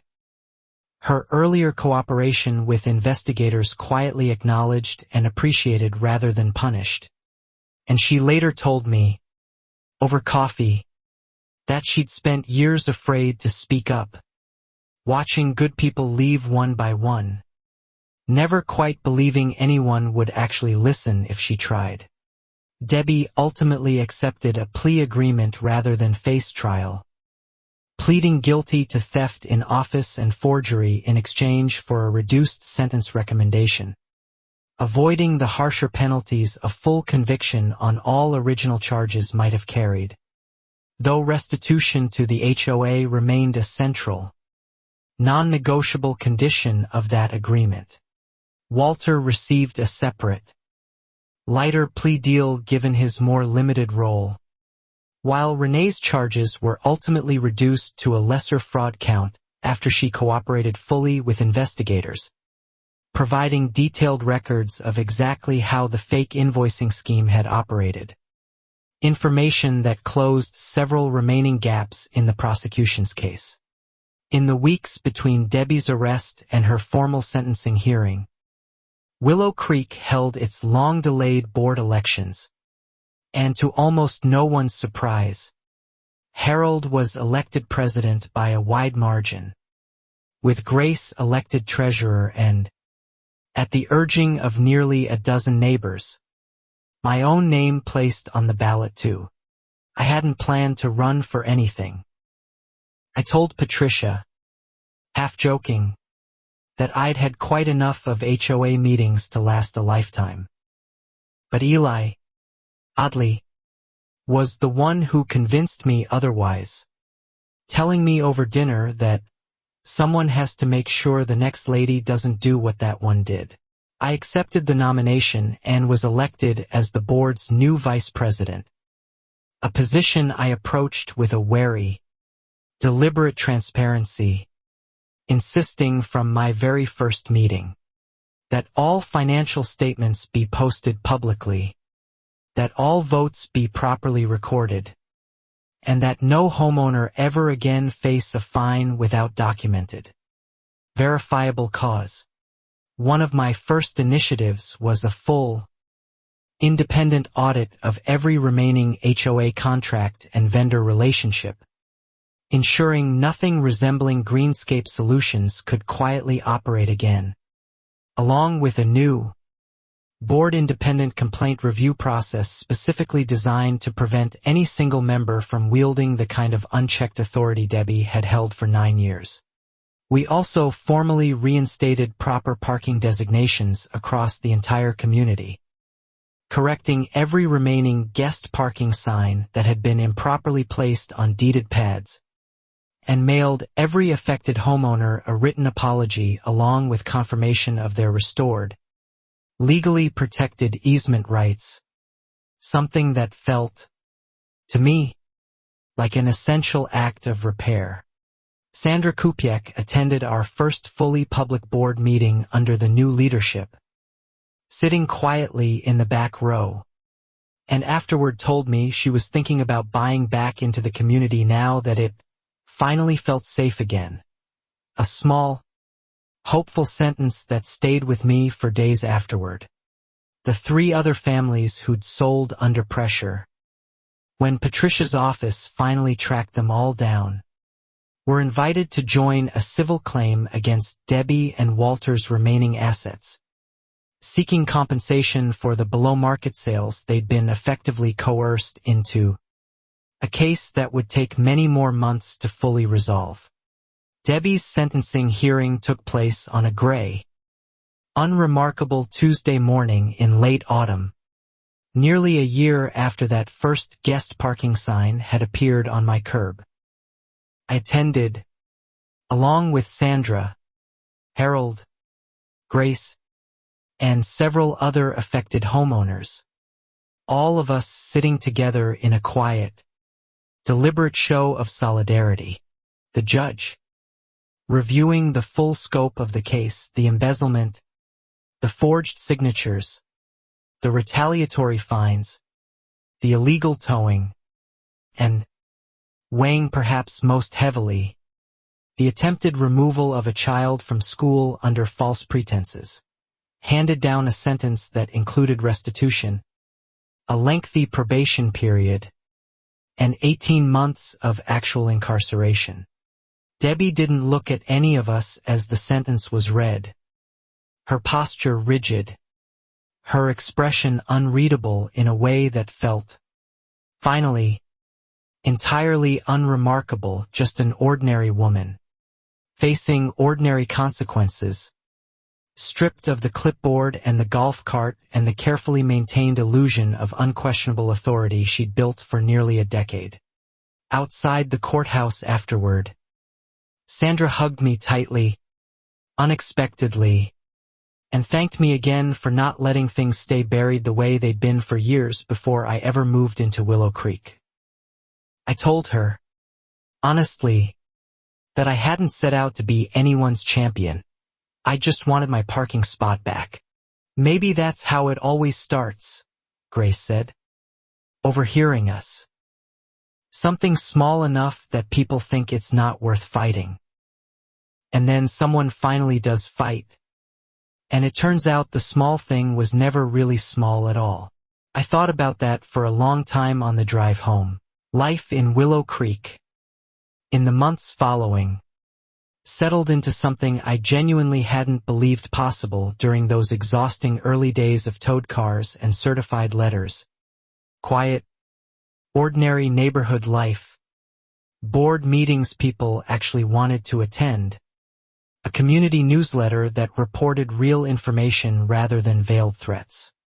Eli's bike stays in the driveway overnight sometimes now, and nobody says a word about it. My car sits on my deeded pad every single night, exactly where it's always belonged, and some evenings I still catch myself glancing out the window, half expecting to see it gone, before remembering that particular fear no longer has a place here. Curtis, The tow driver actually moved into a nearby community the following spring, and he stops by occasionally to say hello, joking that Willow Creek is the one HOA in the county he never has to worry about anymore. I told him he was welcome anytime, so long as he wasn't bringing a tow truck. Harold and Grace, working together on the board, established a small emergency fund specifically for homeowners facing unfair fines or disputes, seated partly by the recovered restitution money, quiet, practical monument to everything the community had learned the hard way about what happens when power goes unchecked for too long. Priya was eventually promoted to full-time community manager, a role she approaches now with a confidence I don't think she knew she had back when she was quietly flagging my ignored requests, afraid to do much more than that. She told me once that watching me refuse to back down had taught her something about her own voice. Sandra did end up buying back into Willow Creek, purchasing a smaller unit near the community garden, and she's become something of an unofficial mentor to newer homeowners. Always the first to tell them, gently but firmly, to keep every email, every receipt, every scrap of paper. You never know, she says. Just in case. I still keep my laminated deed taped to the kitchen wall, though its purpose has changed entirely, no longer a shield I might need at a moment's notice, but a reminder, for myself and for Eli, of what it cost, and what it meant, to insist on something as simple as the truth. Eli, now approaching 9, still occasionally asks about the mean lady, usually when something in the news reminds him of it, and I answer honestly, in whatever way feels age-appropriate, because I want him to understand that fairness isn't automatic, that sometimes you have to fight carefully and patiently to protect it. Patricia and I still talk occasionally, mostly just to catch up now rather than strategize, though she jokes that Willow Creek permanently changed how she approaches HOA cases, that she keeps a framed printout of the recorded plat map in her office as a reminder of what patient documentation can ultimately accomplish. On the anniversary of that first illegal tow, I did something small and, admittedly, a little indulgent. I parked my car deliberately on my deeded pad, took a photograph, and sent it to the entire group text of homeowners who'd fought alongside me. Captioned simply, "Still here. Still mine. Ours." Grace told me once, near the end of everything, that she genuinely believed, before I moved in, that Willow Creek would simply keep losing good people to Debbie forever, quietly, one exhausted family at a time, until nobody remained who remembered it could ever have been different. I'm grateful I got the chance to prove her wrong. Willow Creek isn't a perfect community now, no community really is, but board meetings are boring again in the way they're supposed to be, filled with mulch colors and pool schedules rather than fear and forged signatures, and every homeowner's deeded pad, mine included, belongs, finally and permanently, exactly to whom it always should have. Some nights, coming home late from a shift, I pull into my driveway, park on that small concrete pad I once nearly lost everything defending, and just sit there for a moment in the quiet, thinking about how close we all came to simply accepting that this was how things had to be. It didn't have to be. I think about Debbie sometimes too, not with anger anymore, mostly just a kind of tired clarity about how much genuine good she might have done with the authority she'd been given, if she'd ever once chosen fairness over control. She had every tool to build something. She chose. Instead, to take from the people who trusted her. Restitution payments, small but steady, continue arriving to the HOA and to the affected homeowners under the terms of Debbie's plea agreement. A slow, imperfect, but real form of accountability that Patricia says is more than most similar cases ever achieve. Since so few victims ever have the resources or documentation to push this far. I still nurse full-time at St. Agnes. Still work overnight shifts. Still come home exhausted more nights than not. But there's a particular kind of exhaustion now that feels earned rather than stolen from me.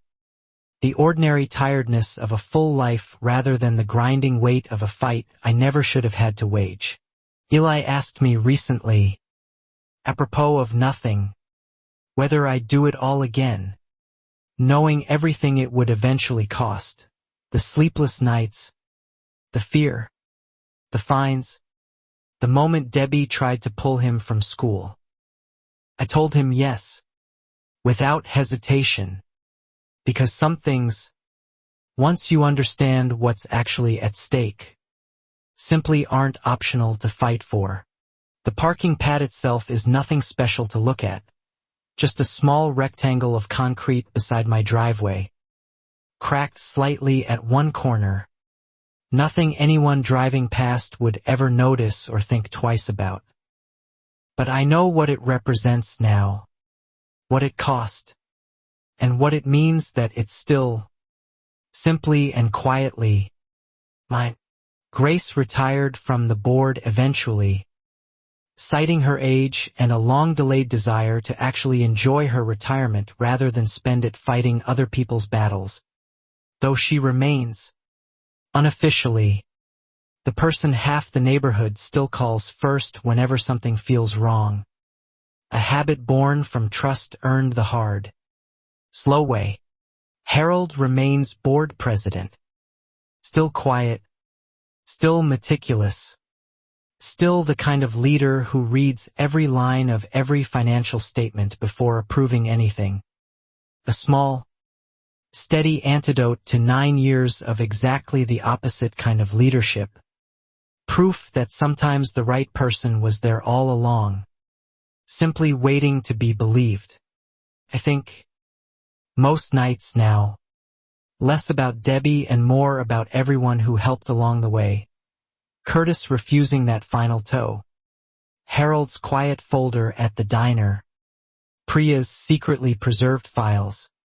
Sandra's trembling voice in that packed clubhouse. All of them small acts of courage that, together, added up to something none of us could have managed entirely alone. The 1-year anniversary of Debbie's arrest happened to fall on a Saturday. And Willow Creek, almost spontaneously, organized a small neighborhood barbecue in the common area, not to celebrate her downfall specifically. Nobody said that out loud. But there was an unmistakable current of relief and renewal running through the whole gathering. Sandra brought a pie, who immediately dragged Eli off toward the playground equipment that had, ironically, once been the site of that awful rumor about me being a criminal. Grace brought lawn chairs for everyone over 60. Harold, characteristically, brought a folder this time, just the barbecue schedule. I stood near the grill for a while, watching the whole scene unfold. Children running, neighbors laughing, ordinary suburban chaos that felt, after everything, almost impossibly precious. Priya found me there and handed me a plate. "You did this," she said quietly. "Not just fix the parking. This. Actually feeling like a community again." I told her it hadn't been just me, that it never really is just one person, no matter how the story eventually gets told. She smiled and said that was probably true, but that someone still has to be the one willing to go first. To keep documenting.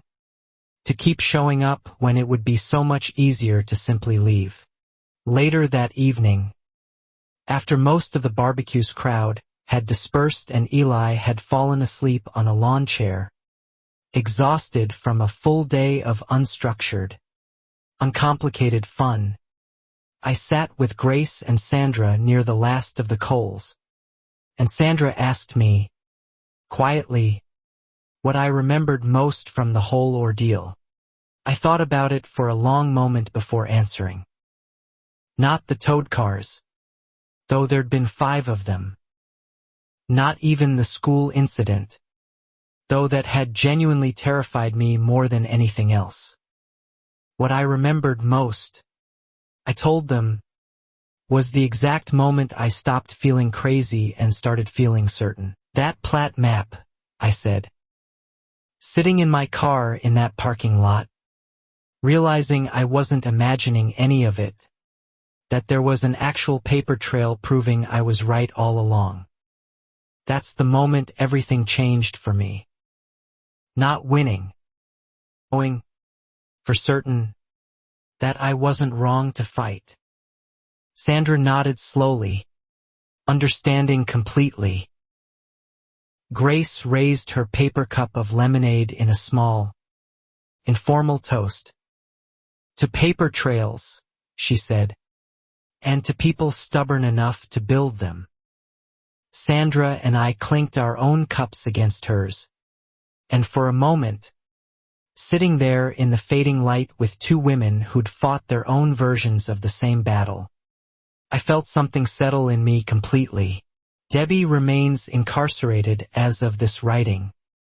Her release still several months away. Restitution payments continuing steadily in the meantime. Walter and Renee both serving out lighter probationary sentences while cooperating with the ongoing civil claims from the homeowners whose sales were connected to Ashworth Klein Properties' predatory acquisition pattern. Willow Creek's reserve fund, thanks to Harold and Grace's careful stewardship, has slowly climbed back toward its legally mandated minimum, helped along by restitution payments and a modest, properly voted upon increase in monthly dues that every homeowner, remarkably, approved without a single complaint, having finally seen exactly what happens when reserves aren't protected. I've been asked, a few times now, by homeowners from other struggling HOAs who somehow heard about what happened here, for advice about their own disputes with controlling board members. I always tell them the same thing. Document everything. Trust your own read of a situation even when others dismiss it. And never, ever stop asking for the paperwork. Eli, older now, has started talking about wanting to be a lawyer someday. Like Patricia, he says, someone who helps people who are right but nobody believes yet. I tell him that's a genuinely good reason to want to do anything with your life, and that I hope, whatever he chooses, he keeps that same instinct.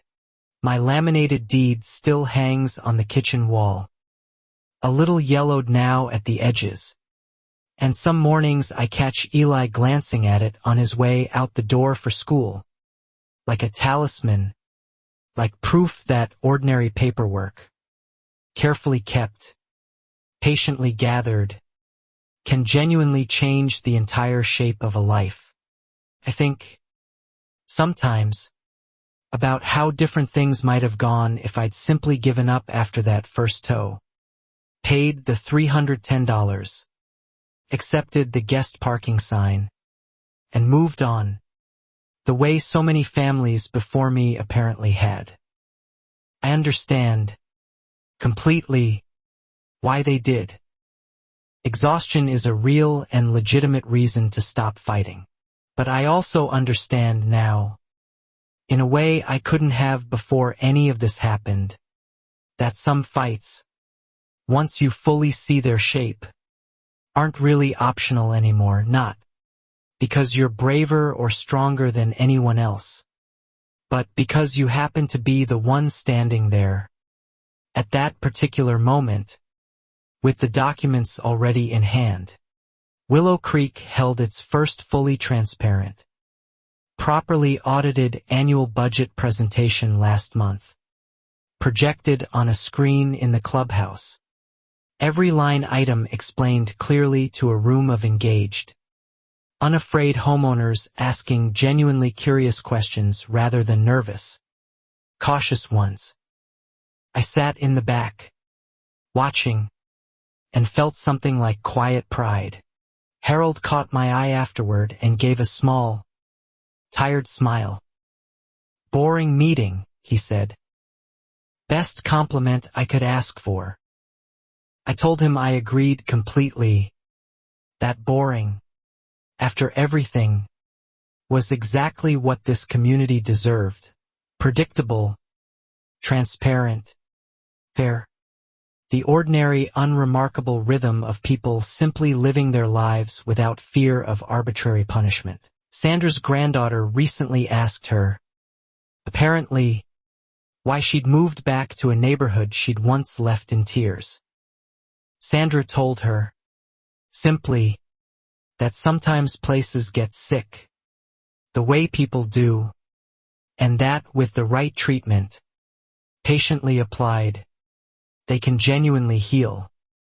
Willow Creek, Sandra said, had finally, truly healed. I don't know if I'd call myself a hero in any of this. Patricia's the one who understood the law. Felix traced the money. Harold risked his own position to gather proof. Priya preserved the files at real personal risk. Sandra found the courage to speak in that packed room. I mostly just refused to stop asking questions.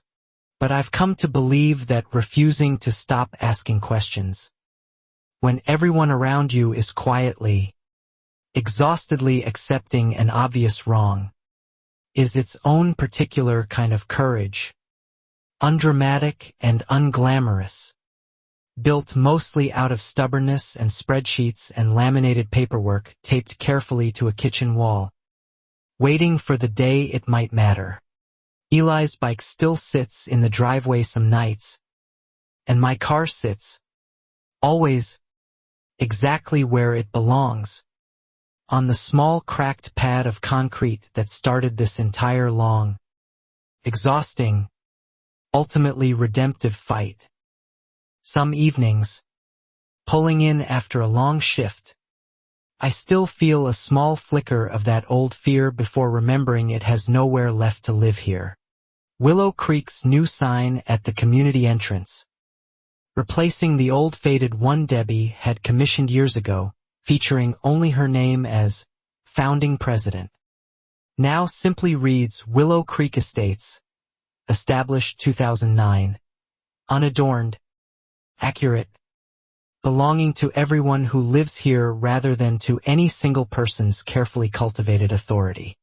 I drove past that new sign last week with Eli in the back seat, and he read it aloud, slowly, then asked why it didn't have anyone's name on it anymore. I told him that was probably the whole point, that a real community isn't supposed to belong to any one person, no matter how badly they might want it to.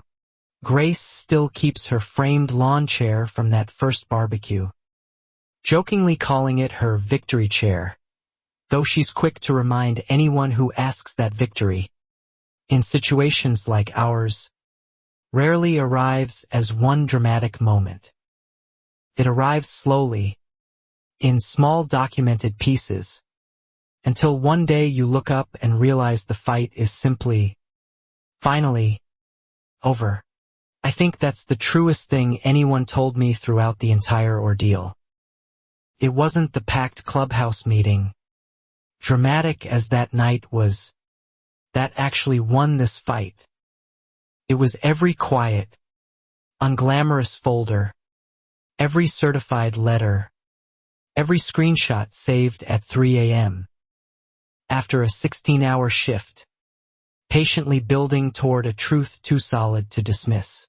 My parking pad, cracked concrete and all, sits exactly where it always has, exactly where the county recorded it back in 2009, long before anyone had ever heard the name Debbie Ashworth.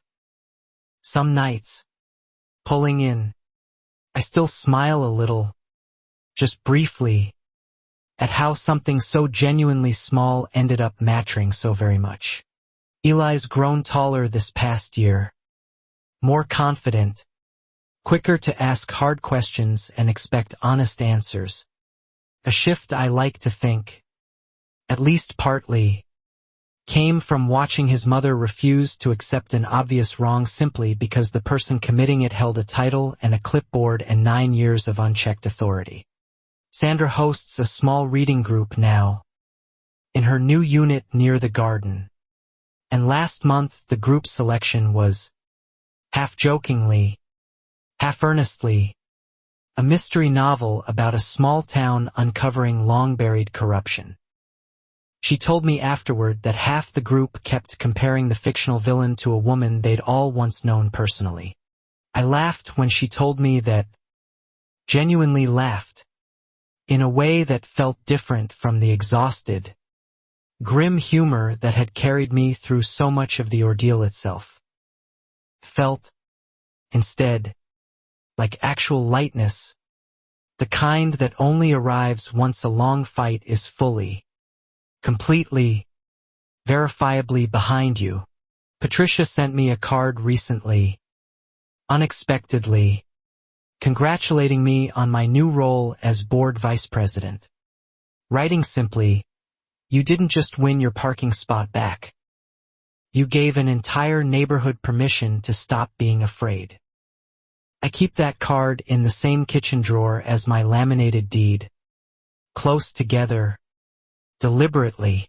Harold mentioned, at a recent board meeting, that Willow Creek had been approached by a local news outlet interested in covering the case as a cautionary story for other HOA communities across the state. The board voted, unanimously, to participate, hoping our documented experience might help even one other family avoid what we went through. I agreed to be interviewed, cautiously, mostly for Eli's sake, wanting him to eventually understand the full scope of what our family had actually lived through and helped uncover, beyond the simplified version he'd absorbed as an 8-year-old watching his mother disappear into folders and phone calls for the better part of a year. The reporter asked me, near the end of our conversation, what advice I'd give to another homeowner facing a similarly controlling HOA figure. I told her the same thing I always tell people now. Don't assume you're overreacting. Don't assume the paperwork doesn't matter. And never, under any circumstances, stop asking for the documentation you're legally owed. The moment someone refuses to show you the paperwork, I told her, that's usually the moment you already have your answer. She wrote that down carefully, and it appeared, nearly verbatim, as the closing line of the article when it eventually published, generating, to my genuine surprise, messages from homeowners in 3 other states. Several of those homeowners, from HOAs in Georgia, Texas, and Michigan, reached out to me directly, describing situations that felt uncomfortably familiar, retaliatory fines, mysterious reserve fund shortages, board presidents who'd somehow held unchallenged power for years. I connected each of them, where I could, with resources and, in 2 cases, with Patricia's professional network. I never expected, when I first taped that laminated deed to my kitchen wall, that any of this would extend beyond my own driveway, my own small fight to keep a parking pad I'd fairly paid for. But fights like this one, I've learned, rarely stay as small and contained as they first appear to be. Debbie's release date, when it eventually arrives, will bring its own complicated chapter, one the community has already begun discussing carefully, thoughtfully, without the fear that once defined every conversation involving her name. Harold has proposed a formal community policy regarding any attempt by her to return to any position of authority ever again. That policy, drafted with Patricia's careful legal guidance, would permanently bar anyone convicted of financial crimes against the HOA from holding board leadership positions in the future. A straightforward, sensible safeguard that, remarkably, hadn't existed anywhere in Willow Creek's original bylaws, an oversight nobody had ever thought necessary to correct until now. The homeowner vote on that policy passed with near unanimous support at the following meeting. 94% in favor, a number that felt, to me, like its own quiet, thorough epilogue to the entire ordeal.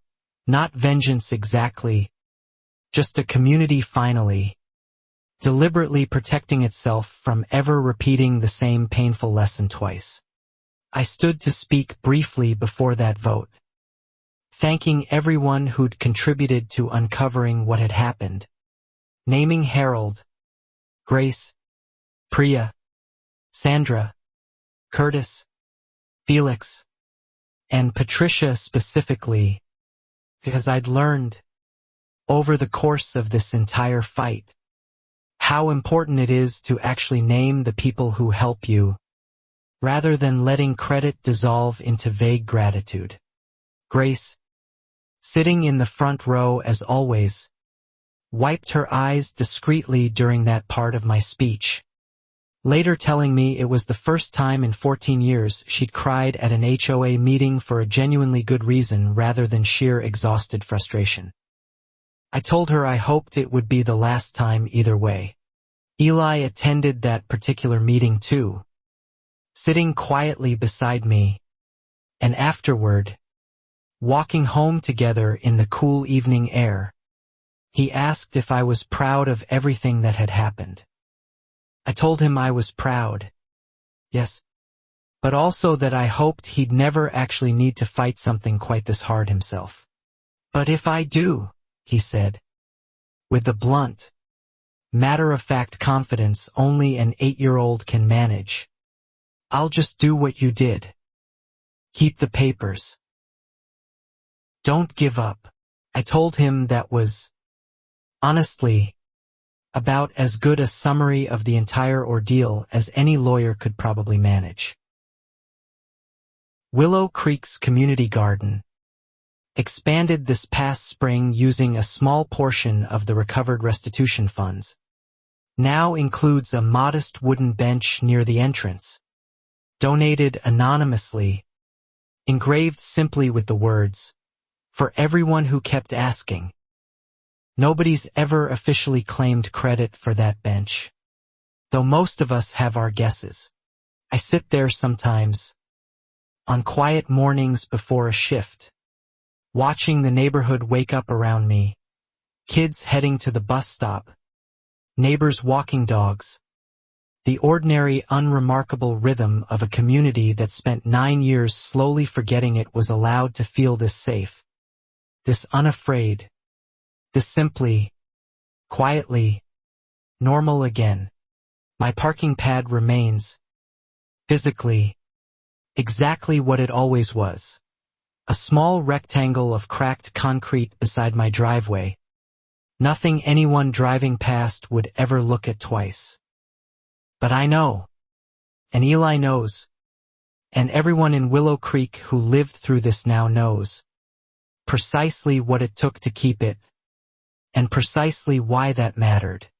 Debbie's name, once printed proudly on newsletters and community signage, appears nowhere in Willow Creek now except in court records and, occasionally, in careful, measured conversation. among homeowners still processing exactly how much power one person had managed to accumulate, unchecked, simply because nobody had ever pushed back hard enough, or long enough, before I pushed back, to be brave. Not because I imagined myself uncovering a years-long embezzlement scheme when I first noticed a stenciled sign on my own paid-for pad, but because I refused, on some fundamental level, to accept being told my own paperwork didn't mean what it clearly said. That refusal, small and stubborn at first, became a folder, then a case, then a courtroom, then an entire community finally exhaling after 9 years of quiet, accumulated fear. I never set out to change Willow Creek. I only ever wanted my car parked exactly where I'd rightfully paid for it to sit. But sometimes, I've learned, the smallest, most stubbornly defended truths end up carrying far more weight than anyone, including the person defending them, could have possibly anticipated at the very beginning. Back when it was still just an $11,000 parking pad and a woman with a clipboard who thought nobody would ever check. Somebody always checks. Eventually, if you give them long enough and enough reason to look. I happen to be the one who checked this time. Next time, in whatever community faces its own version of Debbie Ashworth, I hope it's someone else entirely, someone who never even has to fight this hard, because the lesson finally, thoroughly, stuck. Willow Creek's board now publishes, every quarter, a full financial transparency report, mailed and emailed to every household. No exceptions. No redactions. No executive session stamps hiding anything a homeowner might reasonably want or need to see. Harold insists on personally reviewing every line before it goes out. Nobody's complained about the thoroughness once. I still work my shifts at St. Agnes. Still come home tired. Still occasionally catch myself glancing toward my parking pad from the window, just to see my car sitting there, exactly where it belongs. A small, ordinary confirmation that some fights, however exhausting, however long, really can end with the right side actually winning. Eli's growing up in a neighborhood now that operates the way it was always supposed to, imperfect, occasionally bureaucratic, sometimes genuinely boring in its meetings, but fundamentally fair, fundamentally transparent, fundamentally unwilling to let any single person's unchecked ambition quietly consume 9 more years of other people's peace, money, and trust. Grace, Sandra, Harold, Priya, Curtis, Felix, and Patricia remain, in their own ways, part of my life still, woven permanently into the story of how a stenciled parking sign turned into something none of us could have predicted when it all began on an ordinary Tuesday, with an empty pad and a confused, exhausted nurse standing in her driveway at 3 a.m. Debbie Ashworth will be released eventually, will rebuild some version of a life outside Willow Creek's borders, restricted permanently from ever holding authority here again. A consequence that feels, to most of us who lived through what she built and what it ultimately cost, both appropriately severe and, somehow, still not nearly enough. But accounts, in the end, don't need to feel perfectly, completely even to still count as genuinely settled. Restitution flows steadily. The reserve fund recovers. The bylaws close the gaps she once exploited so thoroughly. And every deeded parking pad in Willow Creek, mine included, belongs, finally and permanently, exactly to whom it always should have. I think about that stenciled guest parking sign sometimes, strange as it sounds, almost with something like distant gratitude, because without it, without that first small, infuriating overreach, none of the rest might have ever surfaced. Not the embezzlement, not the forged signatures, not the years of quiet, unresolved harm done to families before mine. Sometimes the smallest injustice is the thread that, once pulled hard enough and long enough, unravels something far larger than anyone standing at the very beginning could have possibly imagined. I pulled that thread because I was tired and stubborn and had a laminated deed and a folder full of receipts. Turned out to be enough. Willow Creek, nearly 2 years after that first tow, feels, finally, like the community I actually believed I was buying into when I signed my closing papers. Imperfect, occasionally slow, genuinely governed by people who answer honestly when asked hard questions, rather than people who redact, deflect, and quietly punish anyone who dares to ask. My car sits on my deeded pad tonight, as it does every night now, unremarkable, exactly where it belongs. Eli is asleep upstairs, growing into a kid who asks good, hard questions and expects honest answers. The laminated deed still hangs on the kitchen wall, quiet, permanent reminder of everything it took to get here. I don't know if I'll ever fully stop feeling that small flicker of old fear when I pull into my driveway late at night, half expecting, out of pure exhausted habit, to find my spot empty again.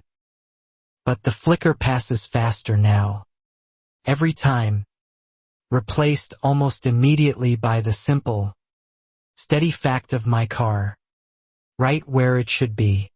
Grace tells me the flicker will fade completely, eventually, the way old fears generally do once enough ordinary, uneventful days pile up behind them. I believe her, mostly, though I suspect some small part of that fear will always remain, quietly, as a kind of permanent reminder never to assume fairness is automatic or guaranteed. Sandra still sends me a text every year on the anniversary of that first courtroom hearing. Always some version of the same message. Still here. Still ours. Same way every time. A small, shared ritual between two women who once nearly lost everything to the same quiet, unchecked abuse of power. Willow Creek's community sign still reads, simply, established 2009, no names attached, belonging to everyone equally, exactly as it should have all along. I drive past it most mornings on my way to work, and most mornings, I still feel that same small, steady flicker of quiet, hard-won pride settle somewhere in my chest. What started as an $11,000 parking pad and a stenciled lie became, eventually, $214,000 recovered, a community's reserve fund rebuilt, a corrupt board dismantled, a woman held accountable in a courtroom after 9 years of unchecked control, and a neighborhood that finally, genuinely, belongs to the people who actually live in it. I still park on that small, cracked concrete pad every single night, exactly where the county recorded it back in 2009, exactly where it always belonged to me, long before anyone painted a lie across it and long after that lie was scraped away for good. One stubborn, documented, unrelenting fact at a time.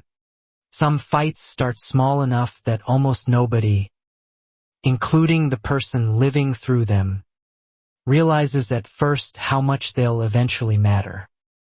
Mine started with a parking sign. It ended with an entire community finally, permanently free of the woman who'd quietly controlled and drained it for nearly a decade. One fine, one tow, one forged signature at a time. My name is Marissa Cole. I kept my paperwork. I kept asking questions. And I never once stopped believing my own deed meant exactly what it said. Willow Creek is safe now. My son sleeps easy. My car sits exactly where it belongs. And Deborah Ashworth's clipboard, wherever it ended up, has absolutely no power here anymore.